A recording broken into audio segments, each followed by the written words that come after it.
Au Bénin, l'essence dite paillot a augmenté de prix. Et hier, j'ai vécu une situation qui m'emmène à te faire cette vidéo. J'ai pris un Zem qui m'a emmené à un endroit où j'ai fait près d'1h30. Et quand j'ai fini, je suis sortie. Je me retrouve encore en face de ce Zem qui me dit, ah, madame, vous avez déjà fini? Je dis, mais vous n'êtes pas encore partie?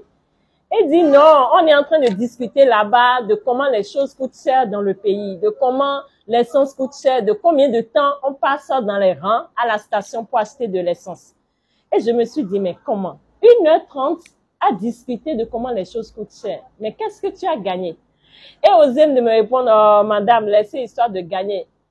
Les bien varito, mais essayer de gagner au final. Non, gagner nous, bon. Du moment où les choses coûtent cher, comment veux-tu que je gagne? Et ça a commencé à me faire réfléchir. Je me dis, waouh, l'essence dite paillot, elle coûte à peu près 800. Donc, il faut au moins une différence de 150 lorsqu'on va à la station qui est gagnée. Donc, il est prêt à perdre au moins 30 minutes dans le rang à la station pour conserver 150 francs CFA de différence.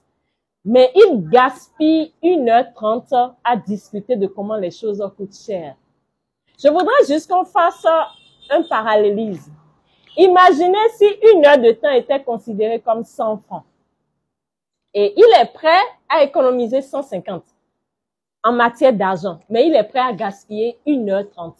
Si dans une journée, il gaspille 1h30 pour bavarder, et il gaspille peut-être 1 heure sur les réseaux sociaux à regarder qui a publié quoi, qui a aimé ces vidéos, ça nous fait 2h30 dans une journée de 24 heures.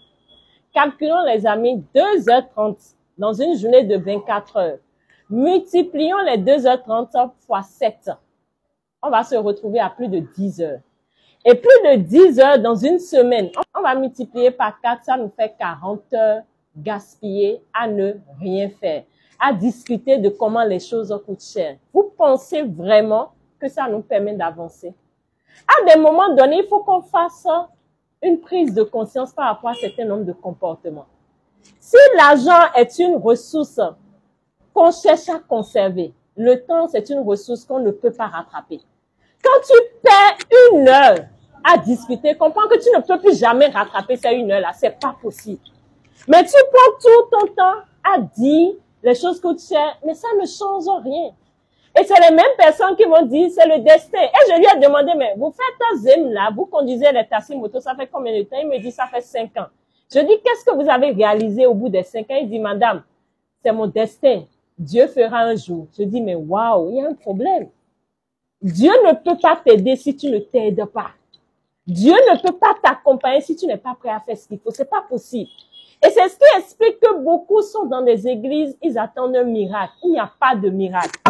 Je le dis et je le répète, si tu n'es pas ton propre miracle.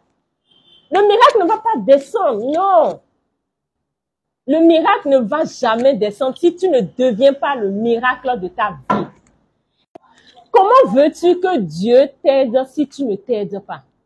Il a même dit, emmène au niveau du genou, je vais t'aider à porter ça sur la tête. Alors, comment veux-tu ne pas changer ta manière de faire les choses et avoir de différents résultats? C'est pas possible. Les mêmes causes vont toujours donner les mêmes résultats. Et tant que tu ne changes pas ta manière de faire, tu ne peux pas changer ta vie.